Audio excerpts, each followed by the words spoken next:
ci filɛ jama bɛɛ lajɛlen ni ɲakuma aw bisimila an ka don kibaru kɛnɛ kan an bɛ tɛnɛ don a la novembre kalo tile 15 san 2021 lasɛnni minnu b'an bolo ka d'aw ma bi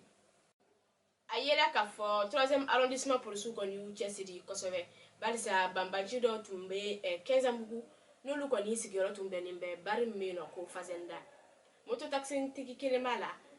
kunkɔfɛla kelen ale yɛrɛ ni sabana kɔni u ka baara kɔni si ma se ka don n'u tigilamɔgɔ saba ninnu kɔni bɛ bi moto taxi tigiw de kan k'u ka moto kɔni min'u la ka dɔw bano u ɲin na wa moto yɛrɛ kɔni feereyɔrɔ tɛ yɔrɔ wɛrɛ ye u n'u ka clients bɛ ɲɔgɔn sɔrɔ bari fazenda da de la k'u ka affaire kɔni kɛ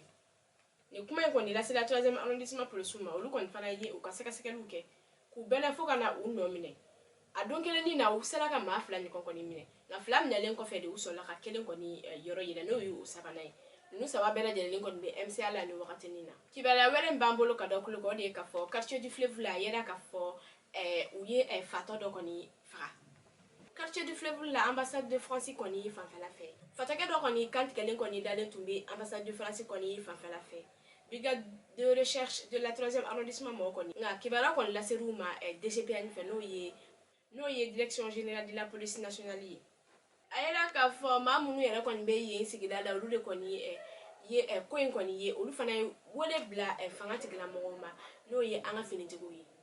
olu ye wele bila an ka finitigiw ma u kɔni bɛ se ka olu dɛmɛ nin ko in na ka ko in sɛgɛsɛgɛ k'a dɔn min yɛrɛ kɔni fana ye tiɲɛ sɔrɔ cɛ kɔni kunkolo tigɛra a kɛra saraka de ye wa accident kɔni ye tiɲɛ sɔrɔ wa maa kɔni ma nin kɔni kun dɔn nka enquête kɔni bɛ sen na halisa kibaruya wɛrɛ b'an bolo ka lase aw ma o de ye k'a fɔ marifatigiw n'o ye jatigɛwale taaba dɔw ye an ka jamana kɔrɔyanfan na kɔni ye 6 ɲɔgɔn kɔni faga barisa ko armée malienne ka poste min kɔni bɛ k'u taara armée malienne ka poste dɔ kɔni de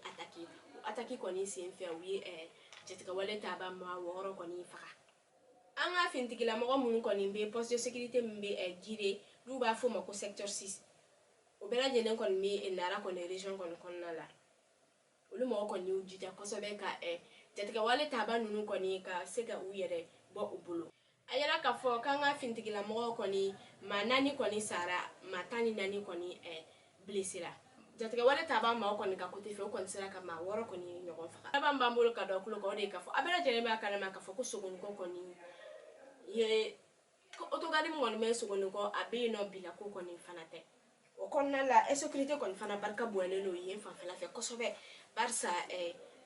togari kɔni na maa suguya kɔni bɛɛ lajɛlen kɔni bɛ sɔrɔ yen 7e arrondissement polisiw ma kɔni ye journée de sensibilisation dɔ kɔni organisé min kɔni b'a to u bɛ se ka kuma ɲɔgɔnya population fɛ population yɛrɛ kɔni fana hakili bɛ se ka sigi cogo min na bandi minnu yɛrɛ kɔni fana bɛ autogare la olu yɛrɛ kɔni fana hakili bɛ se ka falen ka dɔ bɔ u ka bandiya la cogo min na